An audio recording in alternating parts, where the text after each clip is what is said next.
Welcome back, everybody, from spring break. I hope you had a wonderful week. This week is going to be fun. I hope you think it's fun. Is what we're going to do. We are going to do two new color schemes. It's going to be complementary and it's going to be split complementary. So let me tell you what complementary is. Directly across one another on the color wheel. So you've got purple, yellow, you've got purple, yellow, you've got purple, yellow, orange. Down at the bottom here has all the different combinations. There's 1, 2, 3, 4, 5, 6, only 6. So you're going to pick one of the 6. So for instance, let me try to get fancy here and this is how it goes. So if I twist this here, it's that.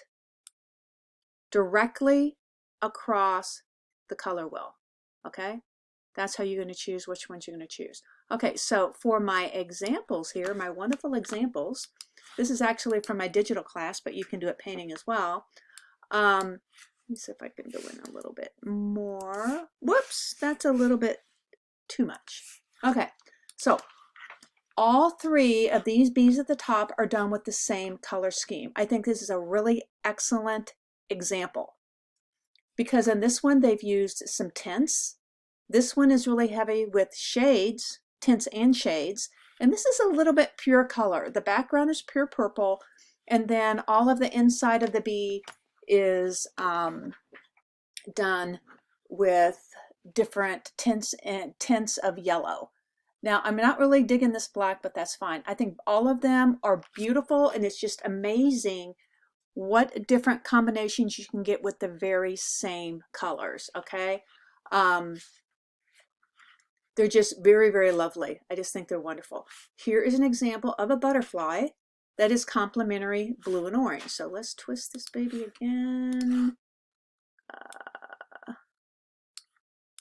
Well, I guess it's not working. Let me see. So the next example is blue and orange. So here you can see, I can go up a little bit on that. They've got the pure orange, they've got some tints and shades of the blue, and then one thing to understand, you can kind of mix these colors a little bit, not too much, but look, when you mix complementary colors, you get a beautiful brown, and that's where this brown comes in. Okay, they did a little bit up here. Okay, let me go back again. So it's pretty easy, have a lot of fun with it. If you do happen to have paints that's already mixed, that you have a nice purple, that you don't want to mix it, you have that option, okay? Also, make sure that you use your black and whites for your tints and shades. Just try to be as neat as possible and trace off the same image you used before, okay? You do have an option to do a collage. You know, if you want to be ambitious and go to Home Depot and pick out a purple and a yellow and take some of their color chips and cut them up, that's fine, okay? You can do a little mixed media. Make sure when you use paint to use your Bristol board, and then you can put it in your sketchbook if you want, okay? So I'm going to move over here to the right. This is the same thing, complementary.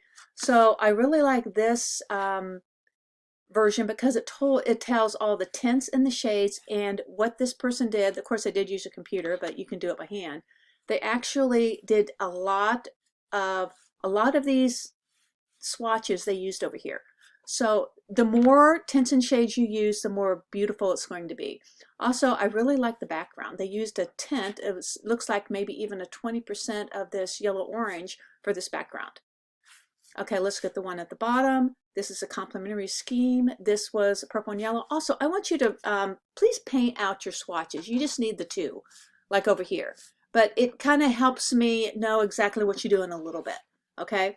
So you've got red and green, and it's absolutely beautiful. And make sure on your image, try to paint in all these little shapes. If you need to do it a little bit bigger, that's absolutely fine. You've only got 2 color schemes, and you've got the entire week to work on this, okay? So that is a complement. Let's look at the split complement. A split complement is, let me see if I can make that a little bit bigger. A split complement Let me just make this a little bit bigger so you can see. Let me just do a little arranging. I use Illustrator for this if you're just wondering. I'm going to click on this and okay, let me do it again. That's a little big, but at least you can see it on my screen, okay? So now, a split complement is a complement, but you don't use the complement, you use the swatches on each side. So here you've got yellow, and you've got a red purple, and a blue purple, okay? So it's the very same thing. If you turn this, that's not actually in the middle to turn, but let's just see here. So this is how you get them. You use the green, and then you go, oh shoot. Oh, dang it.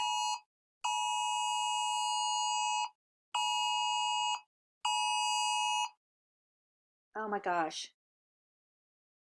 That was an Amber Alert. Sorry about that. I'm sure you all got it. Okay, so you go directly across, then you split off. Okay, and these are really beautiful examples here.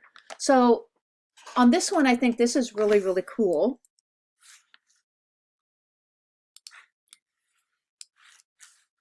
Because they didn't use the pure red. You can use a little of one color and then a lot of the other. I think this is really, really gorgeous. They've taken this background and they've did a tint of the red, and then they just put just a little bit of the red here, and then the rest is the beautiful green and the teal.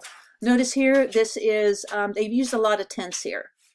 Let's go over the next one. We've got purple, orange, and yellow. Absolutely gorgeous. I think this is just awesome. And you can see this orange does not match this. They've used a shade of that. I think they probably could have used maybe a little bit brighter maybe, but it's just gorgeous. It's just your design.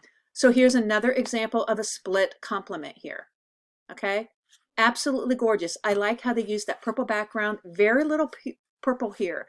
When you get into complements and later on we get tetrads and triads and stuff like that, if you use equal parts, it looks better if you don't use equal parts. Let's just say that, okay? Use maybe more of one, and then just not have all your colors even. That's just a little artist viewpoint there. Okay, now let me look over here.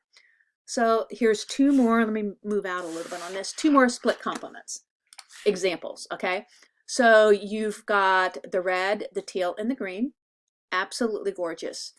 I mean, they use some shades in here because you can see this is like a 70%, 100% hue, 70%. And down here, I think this is awesome too. Look at that. This is like one of my favorite colors right here. And you can see where they got it, how they mixed it. That's why this section is totally important. So if you want to take this and just freeze it or whatever, and just really look at this. Because, make sure you also put your swatches on your pages and list what colors you're using. But this is gorgeous. This color is made from 30% black and 100% yellow. That is gorgeous, and it works great with that green. Notice again too, they use very little of this red. It's pretty genius actually, because they just used it in this area over only. But this is should be a really, really fun assignment for y'all. You've got the entire week to complete it, okay? Hopefully everybody's got their, whoops, I got a little thing here. Take that off. Guess I need to run my Nortons. But hopefully I'm not talking too fast or anything. But anyway, absolutely beautiful. I mean, I love this. I think I'm going to even take this and do a screenshot of this whole page here. And to make this a little bit smaller, let's do it 50%. I'm going to do a screenshot of this so you can have it as well. So I want you to have a lot of fun with this. You can do some beautiful things with it. Like I said, you can use gouache, you can use acrylic, that's in your kit. Gouache, I personally really like, but I don't want you to have to go out and buy anything. But if you're like an overachiever and you want to get some gouache or some little jars of paint that matches each color, I don't care. But you can use collage, get creative with it. But keep it very professional looking, and when you shoot it with your camera, with your phone or whatever, make sure it's in sunlight, but not harsh sunlight. Don't Don't shoot it under a yellow light in your kitchen or something like that, but just have a lot of fun with it. Next week, we're going to do 2 more color schemes. We're going to do a tetrad and a triad. So these are absolutely beautiful. I don't care what you do. If you paint, what degree you're going into, if you do a website down the road, color schemes are very, very important, and they always look fabulous. Okay, so I will, I just can't wait to see what cool things you're doing. Also, if you're a little bit behind, please catch up. If you need some help, email me and I will get back with you. I'm here to help you, and these should be very, very fun for you. So I'm sorry about the Amber Alert, but anyway, I will talk to you next week.